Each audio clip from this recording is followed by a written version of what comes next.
அனைவருக்கும் வணக்கம். இது வரி வடிவில் தமிழ் புதுமை. 21 எழுத்துக்களை மட்டுமே வைத்து 247 ஒலிகளையும் நாம் படிக்க முடியும்.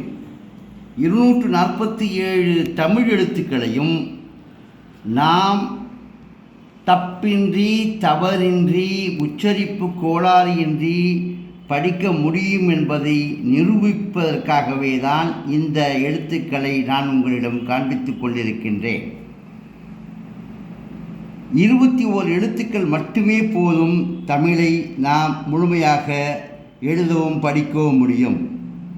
இதை 1ஆம் வகுப்பு குழந்தைக்கு நாம் சொல்லிக் கொடுத்தோமே ஆனால் நிச்சயமாக 1ஆம் வகுப்பு படித்து முடிக்கும் பொழுது அந்த குழந்தை எவ்வளவு பெரிய புத்தகத்தை கொடுத்தாலும் தப்பின்றி, தவறின்றி, உச்சரிப்பு கோளாறின்றி நிச்சயமாக படிக்கும் என்பதில் எந்த விதமான சந்தேகம் யாரும் கொள்ள வேண்டிய அவசியமே இல்லை.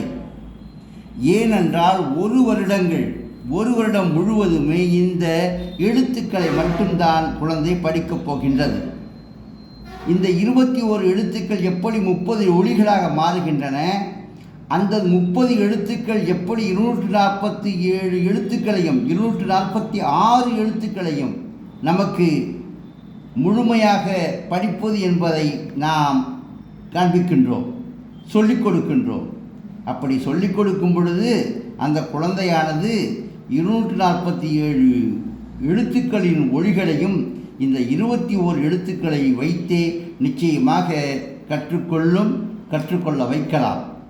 அப்படி ஒரு நிலை ஏற்படுமையானால் நிச்சயமாக இறைவனுடைய உதவியால் கல்வி நிறைவு பெற்ற ஒரு மாநிலமாக தமிழ் மாநிலம் மட்டுமல்ல, உலகத்தில் உள்ள தமிழ் மக்கள் அனைவருமே தமிழை ஒரே வருடத்தில் முழுமையாக கற்றுக்கொள்ள முடியும். இப்பொழுது 1ஆம் வகுப்பு குழந்தையை பற்றி நான் சொல்லுகின்றேன். நிச்சயமாக நீங்கள் ஆச்சரியப்படுவீர்கள். 2ஆம் வகுப்பு படிக்கக்கூடிய குழந்தை நிச்சயமாக 6 மாதத்தில் கற்றுக்கொள்ளும். 3ஆம் வகுப்பு இப்பொழுது படித்துக் கொண்டிருக்க குழந்தை நிச்சயமாக 3 மாதத்திலே கற்றுக்கொள்ளும். 4ஆம் வகுப்பு படிக்கும் குழந்தை 1 மாதத்திலே நிச்சயமாக கற்றுக்கொள்ளும். 5ஆம் வகுப்பு படிக்கக்கூடிய குழந்தை ஓரிரு தினங்களிலே நிச்சயமாக கற்றுக்கொள்ளும் என்பதிலே எந்த விதமான சந்தேகமும் இல்லை என்பதை நீங்கள் அறிந்து கொள்ளலாம், புரிந்து கொள்ளலாம்.